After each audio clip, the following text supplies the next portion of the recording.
اللہ نے محبت رسول، عشق رسول کی بات نہیں کی، ادب رسول کی بات نہیں کی، تعظیم رسالت کی بات نہیں کی۔ جب مدینہ میں اہل ایمان کو خطاب کیا تو فرمایا یا ایھا الذین آمنوا، توجہ طلب ہے، جب یہ خطاب کیا اہل ایمان کو تو فرمایا لا تقولوا رائنا وقولوا انظرنا۔ ایمان والو، جب میرے محبوب کی خدمت میں بیٹھے اور کسی بات کی سمجھ نہ آئے تو یوں نہ کہا کرو کہ بات دہرائیں یا ہماری رعایت کریں، نہیں کہا کریں انظرنا، ہمارے حال پہ نظر کرم فرمائیں۔ تو جب یا ایھا الذین آمنوا کہا تو مصطفیٰ کا ادب سکھایا کہ حضور کی مجلس میں بات کیسے کرنی ہے۔ جب یا ایھا الذین آمنوا کہا تو یہ سکھایا کہ خبردار جو میرے رسول سے منہ پھیرے گا وہ خدا سے منہ پھیرے گا۔ جب یا ایھا الذین آمنوا کہا تو ان کو کہا کہ خبردار ایمان والو، جب میرے مصطفیٰ کے گھر میں داخل ہو جاؤ، جب گھر میں آ جاؤ، لا تدخلوا بیوت النبی الا ان یؤذن لکم، بلائے بغیر میرے محبوب کے گھر نہ جایا کرو، ان کی پرائیویسی میں دخل نہ دیا کرو، اور جب بلائیں تب جاؤ، غیر ناظرین اناہ، اذا دعیتم فادخلوا، بلائیں تو جایا کرو، فاذا طعمتم فانتشروا، جب کھانا کھا چکو تو باتوں میں نہ بیٹھے رہا کرو، فوری گھروں کو چلے جایا کرو، ولا مستأثرین لحدیث، حضور سے باتیں نہ شروع کر دیا کرو، کھانا کھا کے چلے جایا کرو۔ ان ذالکم کان یؤذی النبی، اگر دیر تک بیٹھو گے میرے محبوب کے گھر میں باتیں کرو گے تو دیر تک حضور کو جگانا اور آپ کے آرام میں خلل ڈالنا میرے مصطفیٰ کو تکلیف دے گا، تکلیف دے گا۔ فَيَسْتَحْيِي مِنْكُمْ، اور میرا محبوب مصطفیٰ بڑے حیا والا ہے، میرا محبوب بڑے حیا والا ہے، وہ تکلیف اٹھا لیں گے مگر تمہیں جانے کا نہیں کہیں گے کہ اب جاؤ، چپ بیٹھے رہیں گے، انہیں تکلیف ہوگی، وہ چپ رہیں گے مگر ان کی تکلیف مجھے تنگ کرے گی۔ فرمایا واللہ لا یستحیی من الحق، میرے محبوب کو حیا ہے، وہ تمہیں جانے کا نہیں کہیں گے، میں رب ہوں، مجھے کیا حیا ہے، میں کہتا ہوں چلے جاؤ تاکہ میرے مصطفیٰ کے آرام میں خلل نہ آئے۔ جب مدینہ میں ایمان والوں سے خطاب کیا تو ایسی باتیں ہوئی، ایمان والوں سے خطاب کیا تو فرمایا لا تقدموا بین یدی اللہ ورسولہ، میرے مصطفیٰ کے کلام سے پہلے زبان نہ کھولو، میرے مصطفیٰ کی قربانی سے پہلے قربانی نہ دو، میرے مصطفیٰ کا روزہ رکھنے سے پہلے روزہ نہ رکھو۔ جب مدینہ میں اہل ایمان سے بات کی تو فرمایا لا ترفعوا اصواتکم فوق صوت النبی، خبردار جب مجلس مصطفیٰ میں بیٹھو آوازوں کو نیچے رکھو، تمہاری آواز اتنی اونچی نہ ہو کہ مصطفیٰ کی آواز سے بلند ہو جائے۔ اب یہ باتیں اہل مکہ کو بھی تو کہی جا سکتی تھی، یہ سننے والی بات ہے۔ بھئی 23 برس وہاں گزارے، وہاں بھی مسلمان بنائے جا رہے تھے، ایمان کی دعوت دی جا رہی تھی، اور فرمایا میرے مصطفیٰ کو یوں نہ پکارا کرو جیسے آپس میں ایک دوسرے کو بلاتے ہیں، اگر تمہاری آواز ہلکی سی بے ادبی ہو گئی، اونچی ہو گئی، تمہارا ایمان بھی برباد جائے گا، تمہاری نمازیں، روزے، حج، زکوٰۃ سارے اعمال برباد جائیں گے اور تمہیں پتہ بھی نہیں ہوگا۔ اب میرا یہاں پر ایک سوال ہے، وہ یہ کہ یہ سارے مضمون کبھی فرمایا فلا وربک لا یؤمنون حتی یحکموک، اہل مدینہ کو خدا تیرے رب کی قسم جب تک میرے محبوب آپ کو حاکم نہ مانے یہ مومن۔ کبھی فرمایا مدینہ میں وَلَوْ أَنَّهُمْ إِذْ ظَلَمُوا أَنفُسَهُمْ جَاءُوكَ، اگر گناہ کر بیٹھے تو مصطفیٰ آپ کے در پر اور آپ کی شفاعت طلب کرے۔ اب یہ مضامین جو سارے مدینہ میں اتارے اور اہل ایمان سے خطاب کیے، ان میں سے کوئی ایک مضمون مکی زندگی کے 23 برس میں نہیں اتارا، مکی زندگی کے پورے 23 برس میں نہیں اتارا۔ میرا سوال ہے ایمان کا تصور بدل دینے والوں اور ایمان کو عشق مصطفیٰ سے دور کچھ اور سمجھنے والوں، اور ایمان کو فقط علم اور فکر اور تھاٹ اور آئیڈیالوجی اور نالج ان چیزوں میں محدود کر دینے والوں اور حضور سے محبت کرنے کو شخصیت پرستی سمجھنے والوں، میرا سوال ہے اہل امریکہ مسلمانوں سمجھنے کی کوشش کرو، یہ سارے مظلوم 23 برس تک حضور مکہ میں رہے، وہاں بھی تو اتر سکتے تھے، ان کو ایڈریس نہیں کیا، ان مضامین کا سبق نہیں دیا، یا یوحناس کہہ کر عشق رسول کا سبق نہیں دیا، یا یوحناس کہہ کر ادب مصطفیٰ کا سبق نہیں دیا، مکہ میں یہ مضمون نہیں اتارے، کیوں؟ اس میں 400 مسلمان تھے، باقی غیر مسلم، وہاں اپنے بھی تھے پرائے بھی تھے، جہاں اپنے اور پرائے سب مشترک تھے وہاں توحید کی بات کی، رد شرک کی بات کی، تقویٰ کی بات کی، اعمال کی بات کی، قرآن کی بات کی، قیامت کی بات کی، مشترکہ موضوع لیے۔ جب مدینہ آ گئے اور سب اہل ایمان سامنے ہوئے اور جب فرمایا یا ایھا الذین آمنو، اے ایمان والو، تو اس کی امپلیکیشن کیا تھی؟ امپلیکیشن یہ تھی کہ وہ جو الناس میں اے لوگوں میں سارے شامل تھے، انہیں کہا کہ اب آپ کا سیشن ختم ہو گیا، اب آپ چلے جائیے، اب اپنے خاص لوگوں کی محفل ہے۔ اللہ پاک نے یا ایھا الناس اور یا ایھا الذین آمنو کا فرق سمجھا رہا ہوں۔ اس نے کہا کہ پہلی بات یا ایھا الناس سب کے لیے تھی، وہ ہو چکی، اب مدینہ میں یا ایھا الذین آمنو کے تحت اب سب کے لیے نہیں، خاصوں کے لیے ہے۔ اس میں اپنے بھی تھے پرائے بھی تھے، اب پرائے چلے گئے، فرمایا صرف اپنے رہ جائیں۔ ابو بکر دیکھو کوئی اور تو نہیں بیٹھا، عمر دیکھو کوئی اور تو نہیں رہ گیا، عثمان علی دیکھو، بلال دیکھو، اب کوئی پرایا الناس والوں میں سے تو نہیں رہ گیا، نہیں کھنگارا یا رسول اللہ الناس والوں میں کوئی نہیں رہا، سب الذین آمنو رہ گئے، اپنے رہ گئے، دروازہ بند کر دو، کوئی غیر نہ سنے۔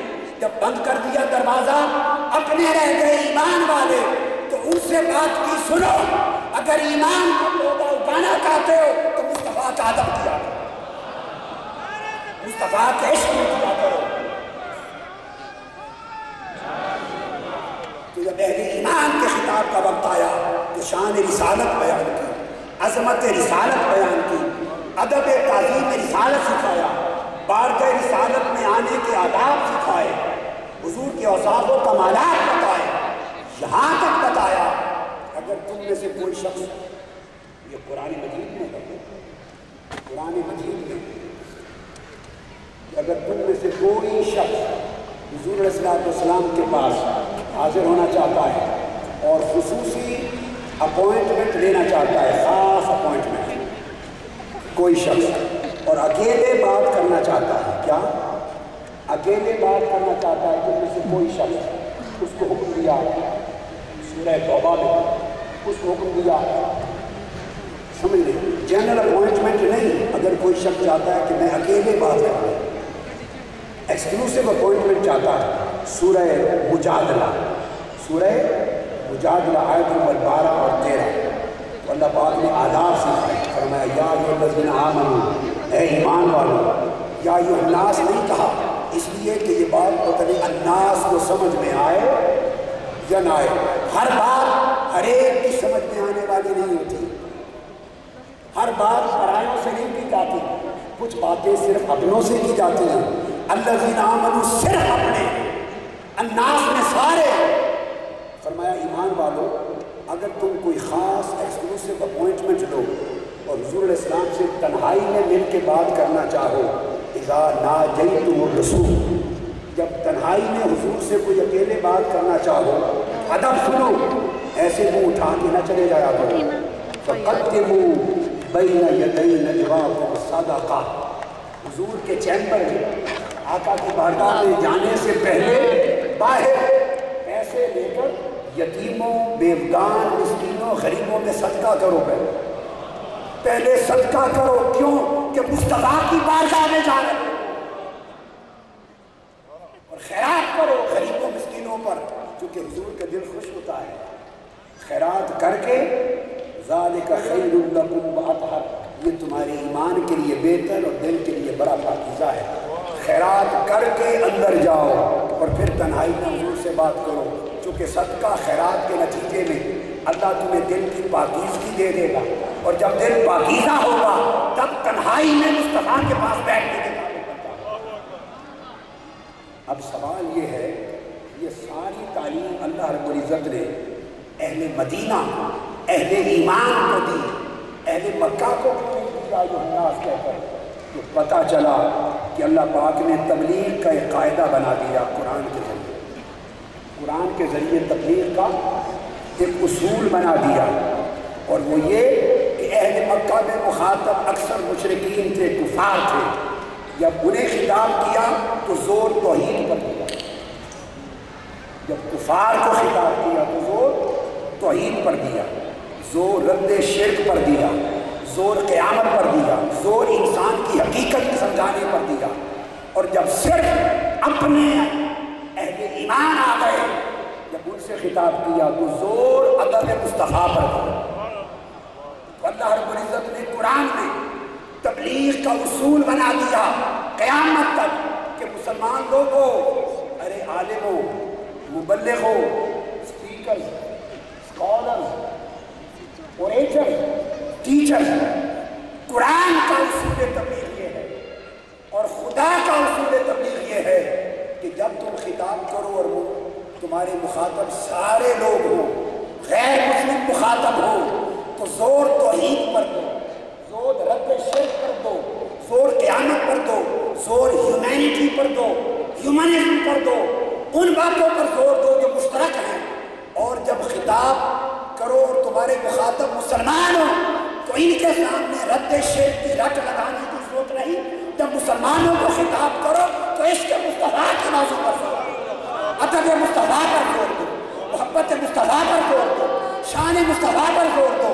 اس لیے اللہ نے شان مصطفیٰ صرف اہل ایمان کا موضوع بنا دیا اور رد شرک سارے انسانوں کا موضوع بنا دیا۔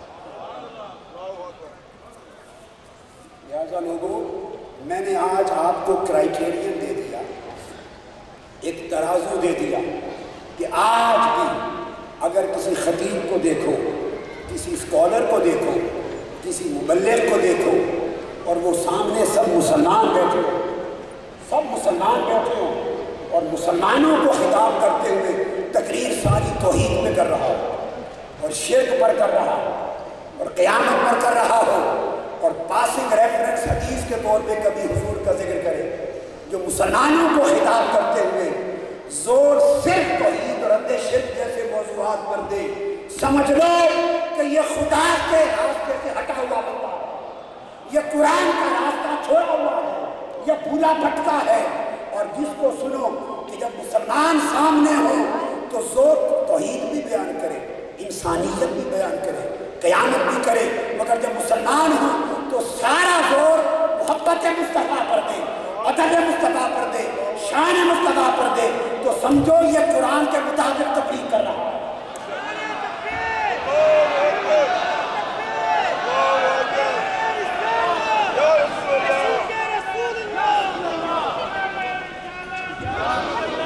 اب آپ کو، مجھے آپ سب عالم نہیں ہیں، آپ کو یہ نہیں پتہ چلے گا کہ کہنے والا ریفرنس درست دے رہا ہے یا غلط، آیتیں پڑھ دے گا، آپ کو نہیں پتہ چلے گا کہ ترجمہ صحیح کر رہا ہے یا نہیں، اپلیکیشن صحیح کر رہا ہے یا نہیں، آؤٹ آف کنٹیکسٹ تو نہیں کہیں بیان کر رہا ہے، حدیث کے ریفرنس صحیح ہے، اپلیکیشن صحیح ہے، رائٹ ہے یا رانگ ہے، آپ کو یہ تو پتہ نہیں چلے گا۔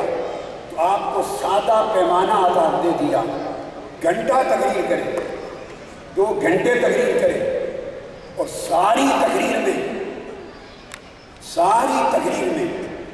آقا علیہ السلام کا ذکر حدیث کوٹ کرتے ہوئے پاسنگ ریفرنس کے طور پہ آتا رہے، مگر زور حضور کی محبت پر، حضور کے ادب پر، تعظیم پر نہ دے، تو سمجھ لو اور کچھ پتہ چلے یا نہ چلے، یہ سمجھ لو کہ قرآن سے بھولا بھٹکا ہوا آدمی یہ اللہ کے اصول تبلیغ سے ہٹ گیا ہے۔ اور اگر اس کو سنو اور وہ زور حضور کے عشق پر دے رہا ہے، مسلمانوں کا جو رشتہ قلب آقا سے کٹ گیا ہے، اس کے جوڑنے پر زور لگا رہا ہو، جنہوں میں حضور کی محبت کا پودا اگا رہا ہو، حضور کا ادب سکھا رہا ہو، حضور کی تعظیم و تکریم سکھا رہا ہو، اتنی بات سمجھ میں آئے تو پتہ چل جائے گا کہ اس کا تعلق یا ایھا الذین آمنوا سے ہے، یا ایھا الذین آمنوا سے ہے۔ اور اگر زور حضور کے ادب اور محبت پر نہ ہو، باقی مضامین پر ہو، تو سمجھو تعلق یا ایھا الناس کا، یا ایھا الناس کا نمائندہ ہے۔ اگر یا ایھا الذین آمنوا کا نمائندہ ہوتا تو میرے آقا کی زلفوں کی بات کرتا، حضور کے رخسار کی بات کرتا، حسن مصطفیٰ کی بات کرتا، حضور کی گفتار و رفتار کی بات کرتا، حضور کے جمال کی بات کرتا، عظمت کی بات کرتا، تمکنت کی بات کرتا، علو مرتبت کی بات کرتا، حضور کے معجزات بتاتا، تصرفات بتاتا۔ اور جب آپ اٹھ کے اس کی مجلس سے جائیں، دوسری پہچان تو دیکھیں کہ لمبی دیر بیٹھے خطاب سنیں، حضور کی محبت لے کے جا رہے ہیں یا جو تھی وہ بھی چھوڑے جا رہے ہیں۔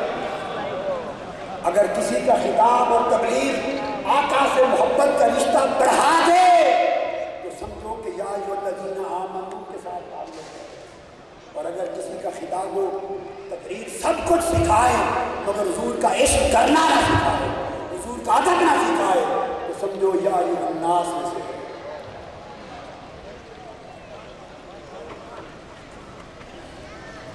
یہ قاعدہ میں نے آپ کو بتا دیا، قاعدہ۔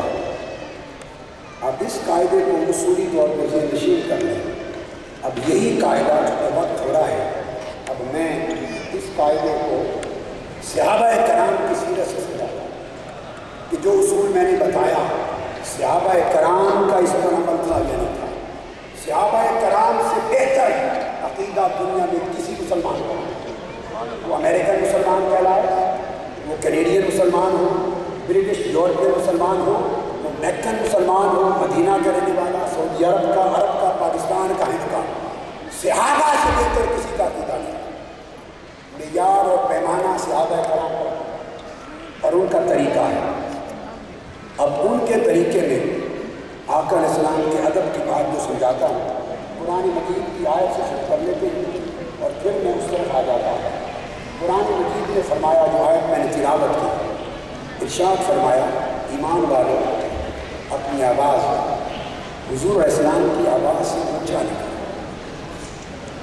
اور حضور کو جیسے آپس میں دوسرے کو بلاتے ہو، حضور کو اپنے جیسا نہ سمجھا کرو، ایسے سملیرٹی اس طرح نہ بلاؤ۔ اگر تمہاری آواز اونچی ہو گئی تو تمہارے سارے اعمال ضبط ہو جائیں گے، ایمان بھی گوارا ختم ہو جائے گا۔ اب قرآن مجید کی آیات میں یہ بات طے ہے، قرآن مجید میں کیا وجہ کہ جن کے سارے اعمال حبط ہو جائیں، حابطت اعمال، جن کے اعمال ضبط ہو جائیں، قرآن مجید میں وہ صرف کافروں کے لیے ہوتا ہے۔ یہ بات کیا ہے؟ جب کہا جائے کہ سارے اعمال برباد ہو گئے، یہ صرف کافروں مشرکوں کے لیے ہوتا ہے، مومن مسلمان کے لیے نہیں کہا جاتا۔ قرآن نے کہا، اس پر قرآن مجید کی آیتیں، میں تفصیل میں نہیں جا رہا۔ اب قرآن مجید نے کہا اگر تم نے اپنی آواز بے ادبی کر دی اور تھوڑی سی بھی حضور کی آواز سے اونچی کر دی تو تمہارے سارے اعمال برباد ہو جائیں۔ اب یہ بات سمجھنے والی ہے، ایک مرتبہ اگر کسی شخص نے حضور کی مجلس میں بے ادبی اور گستاخی سے آواز اونچی کر دی تو بے ادبی اور گستاخی کی ایک مرتبہ، just once in a time, قرآن نے کہا ان تحبط اعمالکم، تمہاری ساری زندگی کے سارے اعمال برباد۔ گستاخی کا عمل ایک، بے ادبی کا عمل ایک۔ بھئی ممکن ہے اس نے 50 حج کیے تھے، 100 عمرے، 50 حج بھی برباد، 100 عمرے بھی برباد، عمر بھر کی زکوٰۃ بھی برباد، صدقات بھی برباد، خیرات بھی گئے، نوافل بھی گئے، نمازیں بھی گئے، تبلیغ بھی گئی، جو اعمال عمر بھر کیے تھے لاکھوں کی تعداد میں، وہ سارے برباد ہو گئے، اکاؤنٹ نل ہو گیا، نل۔ کس وجہ سے؟ یہ سمجھنے والی بات ہے، صرف ایک مرتبہ کی گستاخی اور بے ادبی کی، بے ادبی سے آواز اونچی کر دی۔ اب میں موازنہ کروانا چاہتا ہوں، آپ کو کمپیریزن سمجھانا چاہتا ہوں کہ ایک طرف اعمال ہیں، عبادات ہیں، نمازیں، روزے، حج، زکوٰۃ، خیرات، صدقات، تبلیغات، مساجد، حلقات، سارے اعمال ہیں زندگی کے ایک طرف صرف ایک دن کی ایک لمحے کی گستاخی اور بے ادبی ہے رسول پاک، اس کے نتیجے میں زندگی کے سارے اعمال برباد گئے۔ تو بولی اللہ پاک نے وزن کس شے کا زیادہ بنایا؟ ادب کا وزن زیادہ کیا یا اعمال کا وزن زیادہ؟ اب قرآن اللہ کا فیصلہ نہیں ہے بھئی، اگر اعمال کا وزن زیادہ ہوتا ادب سے، آج یہ تصور کیا جاتا ہے کہ کیا ہے ادب، اصل ساری بات اعمال ہے۔ یاد رکھ لو، اعمال نہیں ہوں گے تو دوزخ میں لے جائیں گے، مگر بالآخر دوزخ سے نکل کے جنت میں جاؤ گے۔ اور اگر ادب نہ رہا، محبت نہ رہا تو دوزخ میں جاؤ گے، پھر کبھی نکالے نہیں جاؤ گے۔ اتنا فرق ہے۔ تو ایک لمحے کی بے ادبی عمر کے سارے اعمال برباد کرتی ہے۔ تو پتہ چلا کہ قرآن کے نزدیک ایمان کی تعریف یہ ہے کہ ادب کا مقام پہاڑ کتنا ہے، اور اس کے مقابلے میں سارے اعمال اگر بے ادبی ہو جائے تو ایک رائی تنکے کے برابر بھی نہیں رہتے۔ تو اعمال کا کوئی مقابلہ ادب کے ساتھ نہیں، اسی طرح اعمال کا کوئی مقابلہ محبت کے ساتھ نہیں۔ اب جب یہ قاعدہ آپ نے سن لیا، اب آئیے کہ صحابہ کرام کا طریقہ کیا تھا۔ صحابہ کرام کا طریقہ یہ تھا، اس آیت کریمہ پر بڑی ایمان افروز بات ہے، ایمان افروز۔ جب یہ آیت اتری، اس کے شان نزول کو کوٹ کر رہا ہوں صحیح بخاری سے۔ صحیح بخاری میں حدیث پاک ہے، حضرت انس بن مالک تعالیٰ نے روایت کرتے ہیں۔ اب اس آیت کا جو ادب کا معیار ہے، جو ایمان، میں نے کہا کہ ایمان کی آب و ہوا اور سوئے ادب، صحیح بخاری میں انس بن مالک نے کہا کہ جب یہ آیت اتری کہ لوگوں اپنی آواز حضور علیہ السلام کی مجلس میں حضور کی آواز سے اونچا نہ کیا ورنہ سب اعمال اور ایمان برباد ہو جائے۔ ایک صحابی تھے، ان کی آواز فطری طور پہ اونچی تھی، گلا بعض لوگوں کا بڑا اونچا ہو رہا، بڑی اونچی بات کرتے تھے حضور کی مجلس میں، تو بغیر انٹینشن کے خود آواز اونچی ہو جاتی۔ جب انہوں نے یہ آیت سنی، انہوں نے گھر کا دروازہ بند کر دیا، کھانا پینا چھوڑ دیا اور زاروں قطار روتے رہے، رونے لگے۔ 3 دن گزر گئے گھر میں کمرے میں بند ہو کر روتے۔ یہ صحابہ کرام کا طرز عمل، ان کا تصور ایمان اور ان کا معیار ادب سمجھا رہا ہوں اپنے حدیث سے۔ صحابہ کرام 3 دن گزر گئے، آقا اسلام نے نہیں دیکھا اس صحابی کو، تو پھر آپ نے فرمایا بھائی خبر دو، آج 3 دن ہو گئے، اس کو کیا بنا؟ 3 دن سے وہ آیا نہیں ہے ہمارے پاس۔ ایک صحابی گئے، خبر لے کے آئے، عرض کیا یا رسول اللہ صلی اللہ علیہ وسلم، خبر یہ ہے کہ وہ 3 دن سے گھر کا دروازہ بند کر کے زاروں قطار رو رہا، کھانا پینا ملاقات بھی بند ہو۔ میں نے جا کے پوچھا کیوں رو رہے ہو؟ اس نے کہا فقط حبط عملہ وہو من اہل النار۔ میں صحیح بخاری کی حدیث سنائی، کتاب المناقب، اور بخاری شریف کا حدیث نمبر ہے 3417، 3417 حدیث نمبر صحیح بخاری کا۔ صحابی نے عرض کیا یا رسول اللہ، وہ رو رہا ہے اور کہتا ہے میں دوست نہیں ہو گیا۔ کیوں؟ کہ اس کی آواز اونچی تھی۔ وہ کہتا میں تو حضور کی مجلس میں جب بولتا تھا میری آواز حضور کی آواز سے اونچی ہوتی رہی، اب قرآن کی آیت آ گئی کہ جس نے ایسا کر دیا وہ کافر جہنمی ہو گیا، تمہیں مارا گیا، برباد ہو گیا، اس لیے آقا وہ رو رہا ہے۔ اب آپ نے ایک بات سنی کہ ان کے ہاں تصور ادب یہ تھا، حالانکہ انٹینشنلی آواز اونچی نہیں کی تھی، بے ادبی اور گستاخی کی نیت سے نہیں کی تھی، وہ تو نیچرل آواز بھی ایسی تھی، مگر ان کے ادب کا تصور یہ تھا، اور ادب مصطفیٰ میں احتیاط کا عالم یہ تھا کہ انہوں نے سمجھا کہ اگر میری آواز انٹینشنلی بھی اونچی ہو گئی تو ادب نہ رہا اور میں جہنمی بن گیا۔ کھانا پینا بند، گھر کا دروازہ بند کر کے 3 دن راستے ہو رہا ہے۔ اگر ادب مصطفیٰ اس طرح کا سکھایا جائے کسی کی تقریر میں ملے تو سمجھو کہ صحابہ کا شیوہ زندگی سکھایا ہے، اور اگر ایسے ادب کا تذکرہ نہ ہو تو سمجھو کسی اور راہ پر لگا۔ جب صحابی نے بتایا آقا اس کا ماجرا یہ ہے، اب دیکھیے ادب کا عالم کہ یہ سوچ کر 3 دن دروازہ بند کر کے روتا رہا تو سمجھا میں جہنمی ہو گیا، یہ اس کا ادب تھا۔ آقا نے خبر سنی، فَأَخْبَرَهُ أَنَّهُ قَالَ، فرمایا جاؤ فوری، اس کو فوری جاؤ اور جا کے اسے خوشخبری دو۔ فَرَاجَعَ إِلَيْهِ الْمَرَّةَ الْآخِرَةَ بِبِشَارَةٍ عَظِيمَةٍ، آقا سے خوشخبری لے کر وہ صحابی دوبارہ اس کے گھر گئے، دروازہ نوک کیا، وہ دروازہ کھولا۔ فقال اذهب إليه، آقا علیہ السلام نے فرمایا اس کے گھر جا، فقل له إنك لست من أهل النار ولكنك من أهل الجنة، فرمایا جا کے بتا کہ مجھے اپنی عزت کی قسم تو جہنمی نہیں ہے، جا کے خبر دے مصطفیٰ نے خوشخبری دی ہے، تیرے ادب کا یہ عالم ہے، اس ادب نے تجھے جنتی بنا دیا، مدینہ میں اعلان کروا دیا کہ وہ جنت۔ تو پتہ چلا جو آواز بلند کرنے کی بے ادبی کی نیت سے ایک گستاخی کرے وہ جہنمی ہے، اور جو ادب مصطفیٰ میں کھانا پینا چھوڑ کے ہوتا رہے اس کو میرے مصطفیٰ نے جنتی ہونے کا سرٹیفکیٹ دیا۔ فرمایا وَلَٰكِنَّكَ مِنْ أَهْلِ الْجَنَّةِ، جاؤ اعلان کر دو تم جنتی ہو۔ حضور نے جنتی ہونے کی اس کو خوشخبری سنا۔ یہ آقا علیہ السلام کے ادب کا تصور ہے، ادب کا تصور۔ اب ادب کا عالم صحابہ کرام کا اور دیکھیں، جو صحابہ کرام کرتے تھے اور ادب میں یہ بات سنے اور دلوں میں ذہنوں میں جما لیں۔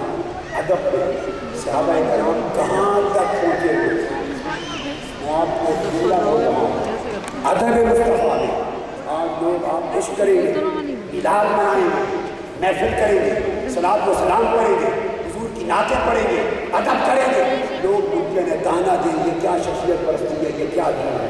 آؤ، دین نہ آج کا لایا ہوا ہے نہ میرا بنایا ہوا ہے، دین مصطفیٰ نے دیا ہے، اور دین کو سمجھا صحابہ کرام نے، جو معیار دین کا مصطفیٰ نے دیا اور صحابہ کرام نے پریکٹس کیا، ساری امت اسی معیار کو۔ اب صحابہ کرام ادب مصطفیٰ میں کہاں تک پہنچے ہوئے تھے، یہ بات بڑی اہم کر رہا ہوں۔ ان کی لیمٹ کیا تھی، ادب مصطفیٰ میں کتنی ہائٹ پر چلے گئے تھے، کتنی بلندیوں پر چلے گئے تھے۔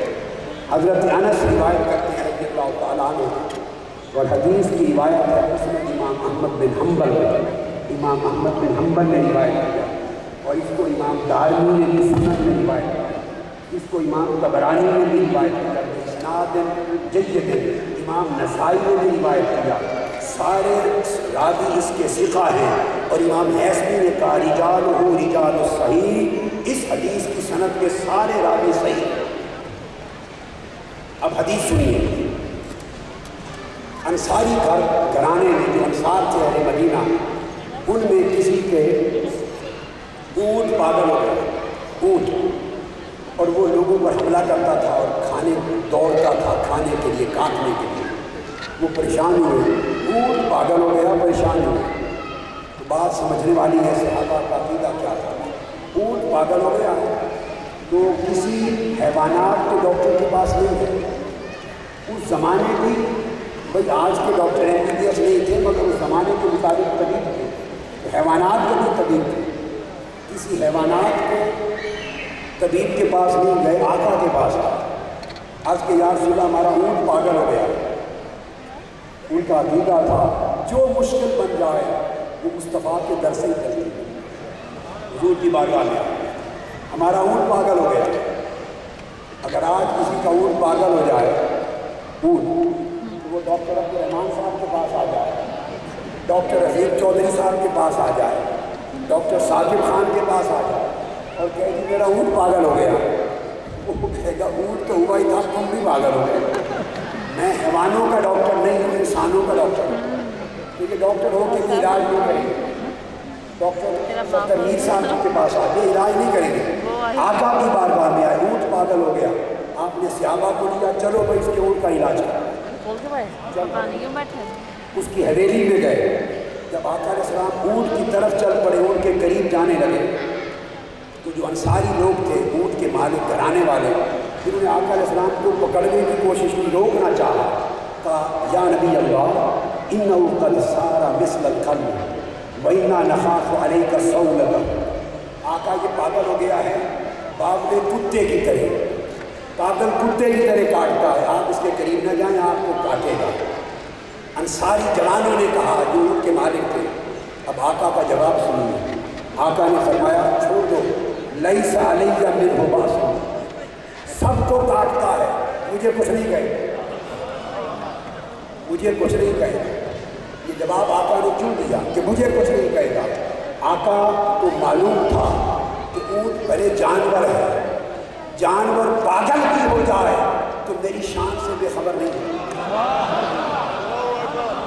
جانور پاگل بھی ہو تو مجھے پہچانتا ہے کہ مصطفیٰ کے سامنے۔ ارے نادان، جانور اس زمانے کا جانور اونٹ پاگل ہو کر بھی شان مصطفیٰ کو پہچانتا تھا، تو عقل مند انسان ہو کر مصطفیٰ تو تجھ سے تو اس دور کے جانور اچھے تھے۔ فرمایا لیس علیک منہ باس، مجھے کچھ نہیں کہے گا، مت گھبراؤ۔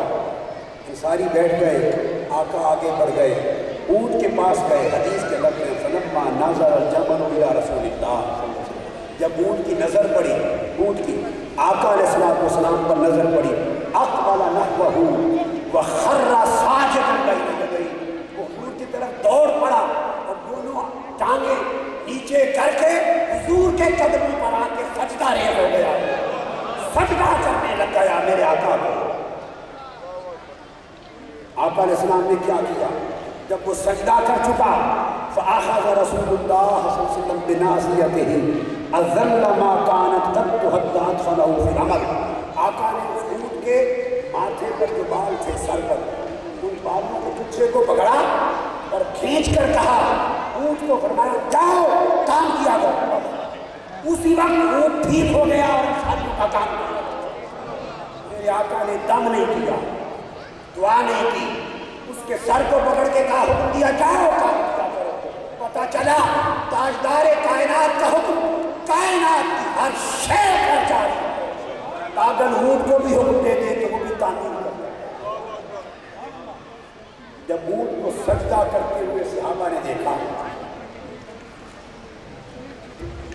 اب صحابہ کا عقیدہ یہاں پر تو واقعہ تھا، جب سجدہ کرتے ہوئے دیکھا تو صحابہ کرام بول اٹھے، قالوا یا رسول اللہ صلی اللہ علیہ وسلم هذه بہیمۃ لا تعقل تسجد لك ونحن نعقل فنحن احق ان نسجد لك۔ یہ اونٹ ہے، جانور ہے، اسے عقل بھی نہیں، جانور ہو کے رب کو سجدہ کرتا ہے، ہم عقل مند انسان ہیں، آقا ہمیں اجازت دی کہا ہے کہ آپ کو سجدہ کیا کریں، آپ کے ادب میں سجدہ کیا کریں۔ یہ صحابہ نے درخواست کی، اور ابو نعیم کی دوسری حدیث ہے کہ درخواست کا ایک اور واقعہ ہوا، ایک اور واقعہ ہوا، کبھی بکریاں سجدہ کرتی، کبھی اونٹ کرتے، سیدنا ابو بکر صدیق بولتے، فقال ابو بکر رضی اللہ تعالیٰ عنہ، حضرت ابو بکر نے عرض کیا یا رسول اللہ جانور ہو کے حضور کو سجدہ کرتے ہیں، ہمیں اجازت دی، ہم بھی سجدہ کریں۔ یہ ادب کا مقام تھا کہ وہ سجدہ کر نہیں سکتے تھے مگر دل تڑپتے تھے سجدہ کرنے کے لیے، جہاں تک مصطفیٰ کا ادب تک پہنچ چکا تھا۔ تو آقا نے فرمایا نہیں، سجدہ کوئی انسان دوسرے انسان کو نہیں کر سکتا، سجدہ کرنے کی اجازت سوائے اللہ کے انسان کو سجدہ نہیں کر سکتا۔ میری شریعت میں سجدہ اللہ کے سوا حرام کر دیا گیا۔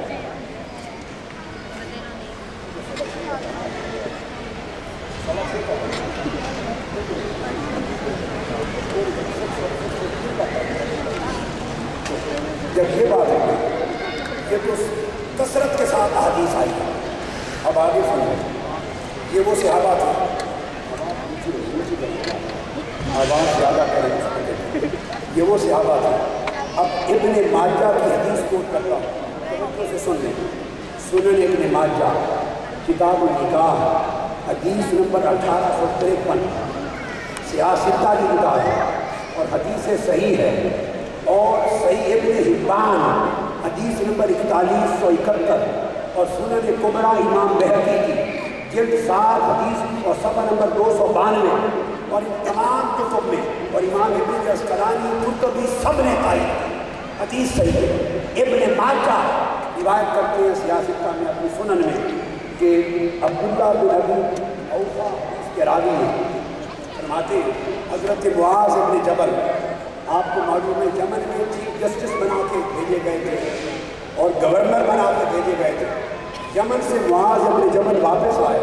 قادم معاذ من الشام, شام کا واقعہ, شام سیریا سے واپس آئے, سیریا میں بطور گورنر تھے.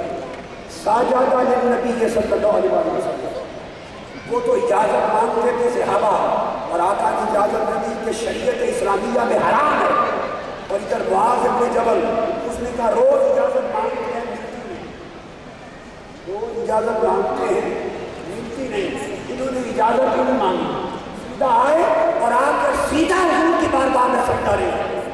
معاذ ابن جبل, میرے آقا نے پوچھا کہ اے معاذ ما ھذا یا معاذ, اے معاذ کیا کر رہے, یہ جائز نہیں, کیا کر رہے ہو؟ حضرت معاذ نے کہا یا رسول اللہ, ملک شام سیریا میں نے دیکھا ہے کہ اپنے بڑوں بزرگوں کو سجدہ کرتے ہیں, تو آپ سے بڑا اس کائنات میں ہم تو نہ سجدہ کریں. حضور علیہ السلام نے وہی جواب دیا, میری شریعت میں اللہ کے سوا کسی اور کو سجدہ کرنے کی اجازت نہیں, حرام کر دیا گیا ہے. اب صحابہ کرام کا ایک اصول میں یہ بتا دیا کہ ان کے ادب کا عالم یہ تھا کہ ادب میں اس مقام تک پہنچ گئے تھے کہ آقا کو ادب اور تہذیب میں سجدہ کرنے کے لیے دل تڑپتے تھے, مگر چونکہ شریعت کی اجازت نہ تھی, حرام تھا, اس لیے سجدہ کر نہ سکتے تھے, نہیں کر سکتے تھے. اب آگے دیکھیے صحابہ کرام کا آقا علیہ السلام کے ساتھ ادب کا رشتہ کیا ہے. اب ادب کے رشتے کو بڑے غور سے سمجھنے کی بات ہے.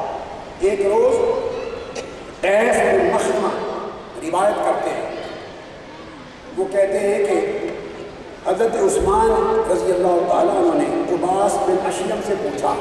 اب صحابہ کرام کا طریقہ اور ادب, حضور کے مقام کا ادب دیکھیے کیا ہے. اور یہ حدیث اس کو امام ترمذی نے روایت کیا, سنن ترمذی سیاستہ میں, اور فرمایا حدیث حسن ہے. امام ترمذی, عثمان غنی نے پوچھا رضی اللہ تعالیٰ عنہ حضرت قباس بن اشیم سے, غور سے لفظ پوچھا حضرت عثمان غنی نے, انت اکبر ام رسول اللہ, پوچھا ہے قباس کیا عمر میں تم بڑے ہو یا رسول پاک بڑے ہو, عمر میں کون بڑا ہے؟ حضرت قباس بن اشیم نے جواب دیا, فقال رسول اللہ صلی اللہ علیہ وسلم اکبر منی وانا اقدم منہ فی المیلاد. جواب دیا کہ بڑے تو حضور ہیں, میں تو پیدا پہلے ہو گیا.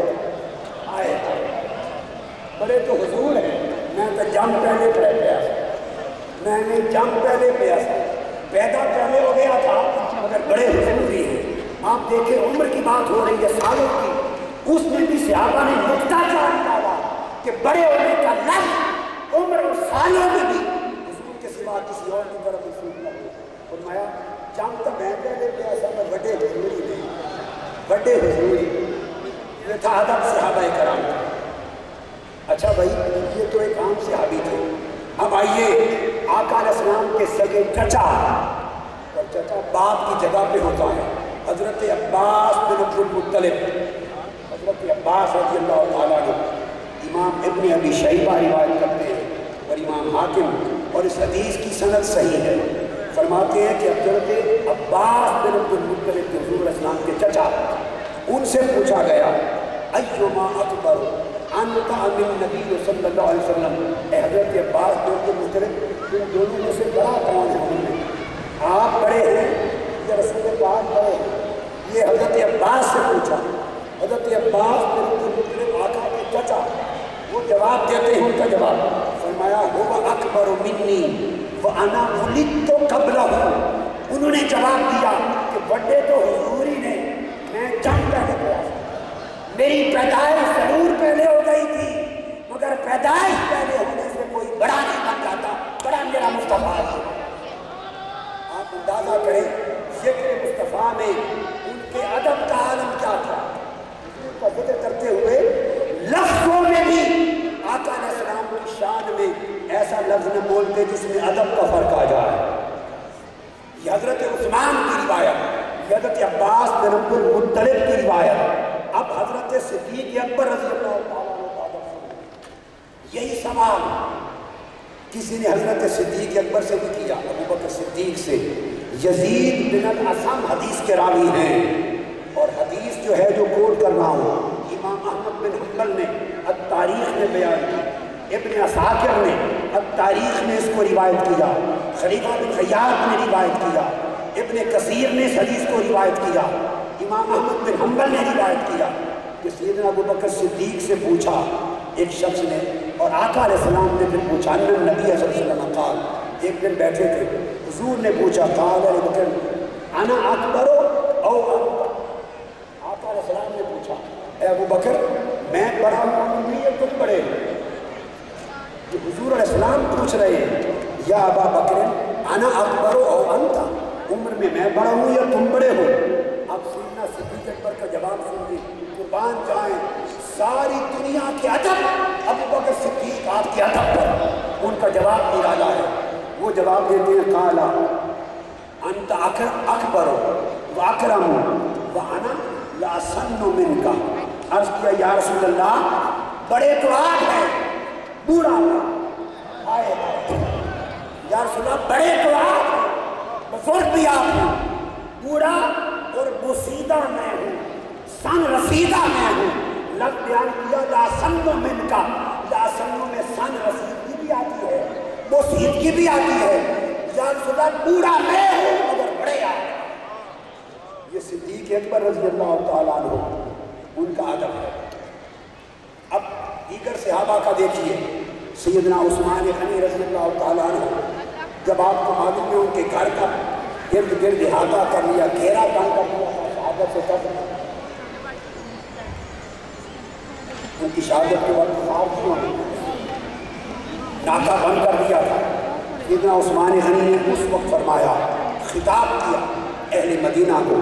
کنز العمال میں حدیث آتی ہے، اور امام ابن ابی عاصم کی السنہ میں حدیث ہے روایت صحیح کے ساتھ۔ امام سیدنا عثمان غنی نے فرمایا لوگوں 10 چیزیں بیان کی، 10، ان 10 میں سے آخری سب سے بلند بات اس پر ختم کر دیا، فرمایا دیکھو قد بایعت رسول اللہ بیدی ہذہ الیمنی فواللہ منذ ذلک اليوم فما مسست بها، میں عثمان وہ عثمان ہوں کہ جوانی کی عمر میں نے اپنا دایاں ہاتھ مصطفیٰ کے ہاتھوں میں دے کر بیعت کی تھی، مسلمان ہوا تھا، دایاں ہاتھ حضور کے ہاتھ میں کیا تھا، فرمایا خدا کی قسم اس دن سے لے کر آج تک میں نے دایاں ہاتھ اپنی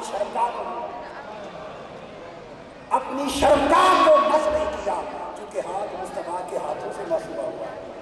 اب مجھے بولیے آج کے کسی ملا سے، کسی اسکالر سے، کسی عالم سے پوچھئے تو وہ کہے گا کیا بات ہے، یہ کیا بات ہے، طہارت کا معاملہ ہے، ہاتھ مس کرنے سے کون سی بے ادبی ہو جاتی ہے؟ مگر ادب اور بے ادب، ارے ملا اور بے ادب اور گستاخ اسکالر تو ہمیں نہ بتا، اور عثمان سے پوچھے ادب مصطفیٰ، ابو بکر سے پوچھے ادب مصطفیٰ کا کیا ہے۔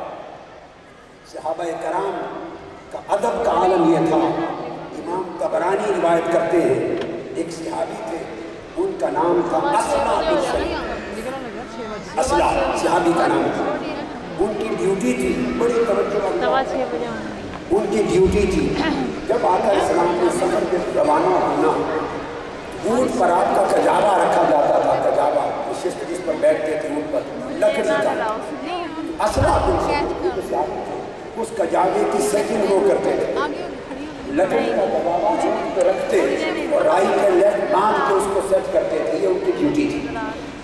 ایک دن کیا ہوا، اس صحابی حضرت اسلا رضی اللہ تعالیٰ عنہ رات کو حاجت ہو گئی غسل کی، صبح غسل کرنے کی حاجت ہو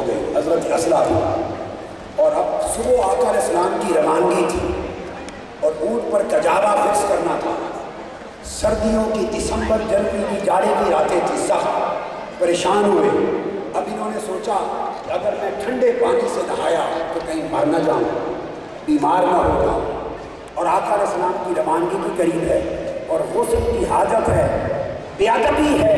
اس حال میں حضور کے کجاوے کی لکڑیوں کو بھی ہاتھ لگا دیا۔ اونٹ پر رکھے جانے والے کجاوے کی لکڑی ہے، لکڑی آقا علیہ السلام کو مس نہیں کرنا، لکڑی پر آقا نے بیٹھنا ہے، اس کو ٹچ بھی نہیں کرنا چاہتے۔ ایک انصاری کو کہا، جوان کو، آج تم فکس کر دو کجاوا۔ اس نے فکس کر دیا۔ صبح ہوئی، انہوں نے پانی گرم کیا، غسل کیا، طہارت لے کر دوڑ کے پیچھے پہنچے۔ جب آقا علیہ السلام کے پاس گئے تو آقا علیہ السلام نے آواز دی، اسما تعال، آؤ۔ قریب حاضر ہوئے، یا رسول اللہ کیا بات ہے؟ آقا نے فرمایا کہ آج کیا کیا تم نے؟ کجاوا صحیح طور پہ فکس نہیں، کجاوا ہلتا ہے، کجاوا آج اچھی طرح سے نہیں مانگا۔ اب کیا یا رسول اللہ کجاوا میں نے نہیں مانگا، مجھے غسل کی حاجت تھی، پانی ٹھنڈا تھا، بیماری کا ڈر تھا، تو میں نے کہ ساری جوان کی ڈیوٹی لگائی، اس نے باندھ دیا۔ ادب کا یہ مقام بیان کرنے کی ضرورت تھی۔ رب کائنات نے فرمایا جبرائیل ابھی چلا جا، میرے صحابی نے میرے مصطفیٰ کے ادب میں حد کر دی ہے، آج سے جا آیت تیمم نازل کرتے ہیں، جسے نہانے کی حاجت ہو، بیماری کا ڈر ہو اور وہ نہ نہائے، مٹی سے تیمم کر لے۔ تیمم کی آیت حضرت اسرا کے ادب کے صدقے میں ملی ہے۔